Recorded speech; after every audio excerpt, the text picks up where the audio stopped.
many consider one of, if not the best superhero video games of all time. While its predecessor was merely an average licensed title, this is the game that not only set the standard for many Spider-Man games in the future, but even other superhero games. What Spider-Man 2 did to elevate superhero films in 2004, Spider-Man 2 the video game did the same thing for the gaming side of heroes. Now, I'm not kidding when I say that the hype that this game gets around the internet is kinda crazy. That's nowhere near the amount of Ocarina of Time or Last of Us, greatest of all time circle jerk, but it still is an incredibly respected game in its own right. Now, the point of this video is obviously to figure out, is it just the rose-tinted glasses of nostalgia from a much simpler time in gaming, or is it still just as good and should be considered among games like Spider-Man PS4? So like last time, I won't get into the film too much here, as there isn't a need. But like I said just a moment ago, Spider-Man 2 as a movie was considered such a massive jump in quality from the first movie, it's even considered by many as not only the best Spider-Man film, but a top 5 superhero movie of all time. That's some high praise, but when it came to the video game adaptation, Activision and Treyarch had no reason to do anything differently than they had done previously. The first game was a perfectly serviceable licensed video game that did its job of promoting the movie rather well. So why did Treyarch not only decide to change the formula, but do so in a way that no Spider-Man game had ever done before? Well, there's a fantastic interview online, which I'll leave a link to in the description below, but here's the nitty-gritty of it. Treyarch, inspired by the open worlds of games like Grand Theft Auto 3, had created a prototype open world New York around the development of the first game, but they were in too thick to the first game's development, already having constructed levels built around that game's control, so they put the open world on hold until this game. Another change made was to implement for the first time a physics-based swinging system. The team described Spider-Man swinging in the first game as over-glorified flying and aimed to change that in this game. No longer do his webs attach to nothing, but they latch on to whatever building happens to be near him. His body has weight and momentum, and to swing quickly and efficiently requires both skill and timing I don't think we've seen before or since. Now, Spidey can run through heavy New York traffic and in 30 seconds be on top of the Empire State Building without breaking a sweat. But I'm getting ahead of myself here. I really just had to know what was it that struck the passion between Treyarch and Activision and really made them want to bring this character to life. And honestly, just the fact that they had so much love and enjoyment for the character gave me a good impression about the soul that this game has. So, enough with the casual history. Let's suit up and review possibly one of the greatest Spidey adventures on gaming consoles, Spider-Man 2 for the Nintendo GameCube.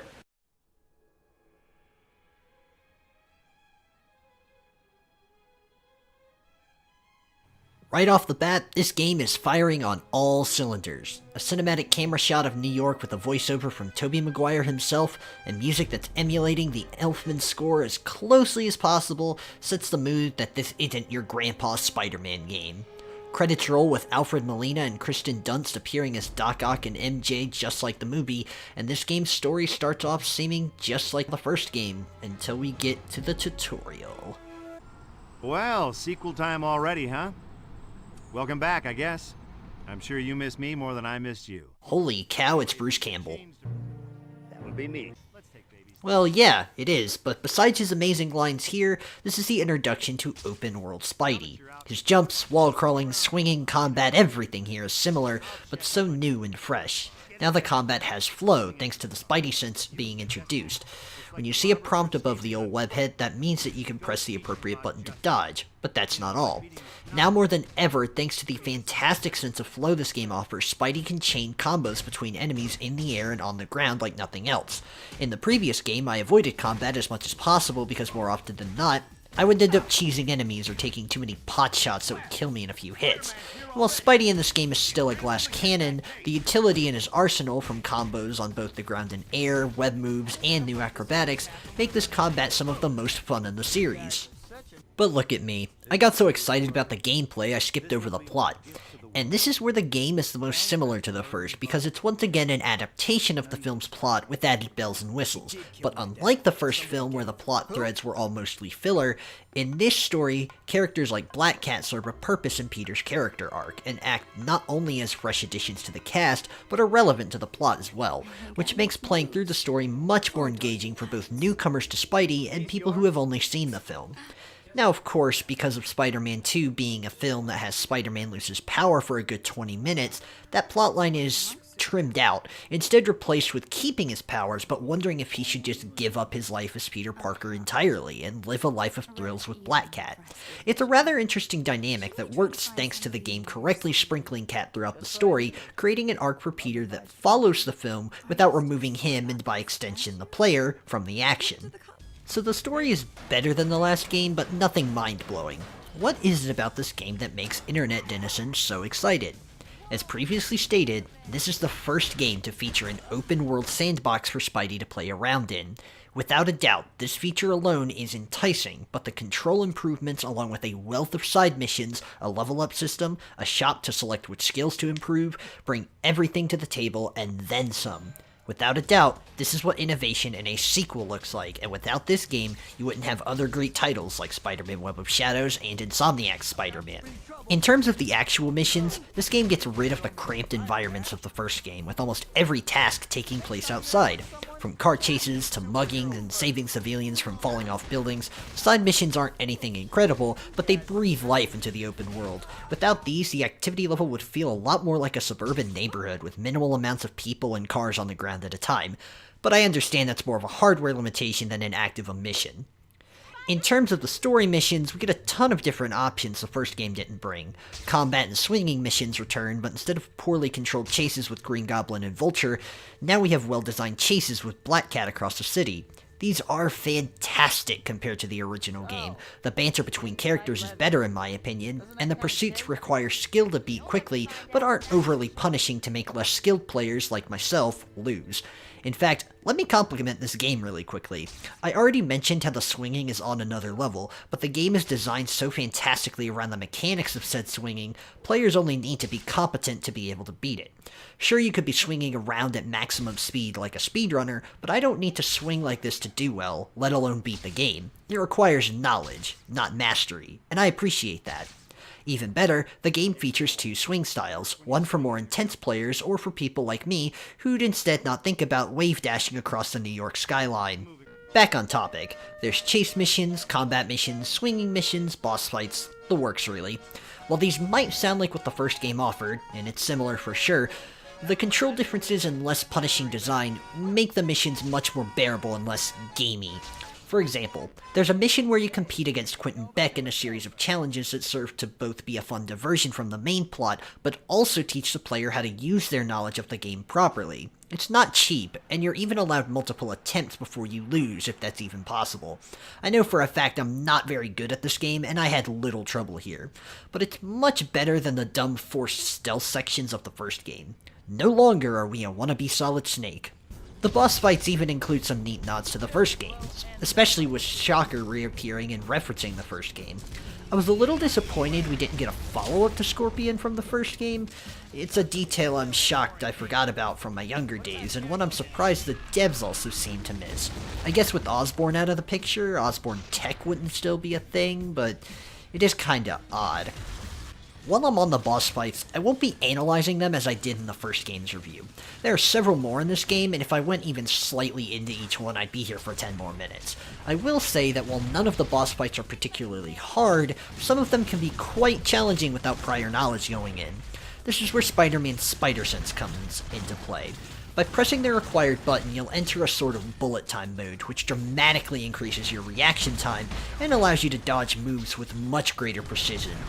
Don't rely on this though. If you get too cushy with it, you'll be disabled when it comes to the end game, where boss fights become multi-phased, and your health and spider sense won't regenerate enough to help you. It's better to wane off the stuff before you become dependent. Did I just turn Spider-Man into a drug analogy? But while I've been raving about this gameplay, it's not without fault. My biggest gripe with this game's pace is that you're locked from progressing by leveling up. This might not sound too bad, and if I'm sincere, it's nothing extreme, but it feels a lot like padding to get me to swing around and explore to find side missions and other innocuous things to do. Spoiler alert, guys, I was going to do that anyway. This open world is so wonderfully constructed, I would have gone to check everything out anyways. It's a nitpick, but I always find being forced to do something outside of the main mission requirement, like upgrading my swing speed, is a bit condescending. It removes some of the player agency, and more important to me, drives the pace of the game down. If the devs were worried we weren't getting the full Spider-Man experience without these roadblocks, I can assure you I was having plenty of fun without being forced to have fun. Graphically, the game is fine. The open world is fantastic for the time, but nothing special. It's geographically standard, and with a lack of distinct building design besides the standard blocky skyscrapers and obvious landmarks, New York will prove interesting for the first time through newcomers, but if you've played other open-world Spidey games made after this, you've seen better. The character models are a different story. They teeter the line between bad and passable. With Spider-Man, he's the best-looking model in the game, but that's because of his distinct lack of facial features. Characters that do have them? Yeesh, it's something I have to bite my tongue at even now.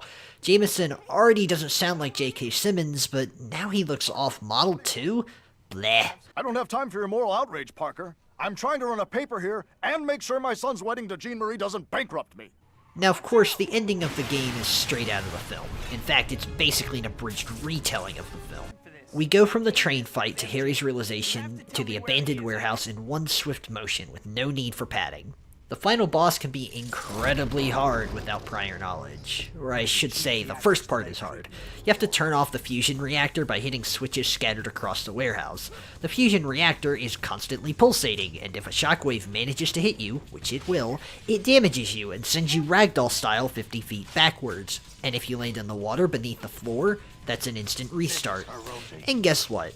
2 of the mandatory switches to turn off said reactor are over the instant death water. That's nice, guys. But once you do this, Octavius decides he's had enough and fights you directly. This part, as long as you know how to dodge and counter properly, is much easier. The arms he swings at you are brightly colored and easy to spot. Sure, he deals damage like nothing else, but as long as you play smart, you'll win. As soon as you do, Peter and Octavius are able to talk without Ock's arms interfering, and Ock knows what he needs to do. While Peter and MJ get out of Dodge, Doc Ock makes his heroic sacrifice, saving New York and dying a hero. The final cutscene is MJ joining Peter in his apartment, saying that she wants to be with him despite his commitment to Spider-Man. And with one last swing out of his apartment and MJ looking on, so ends Spider-Man 2. After all, there's still only one Spider-Man. I love this game. I can't deny it. It's not my favorite Spider-Man game. There's been more recent and even older games that I'd probably go back and play before this one, but this is honestly the best game based off of a movie that Spider-Man's ever had. And honestly, if you're a Spidey fan, a superhero fan, or even just a fan of open world games in general, this is one of the better ones to come out of the 2000s period, especially the early 2000s. So, if you're a fan of gaming in general, I would really consider playing this one.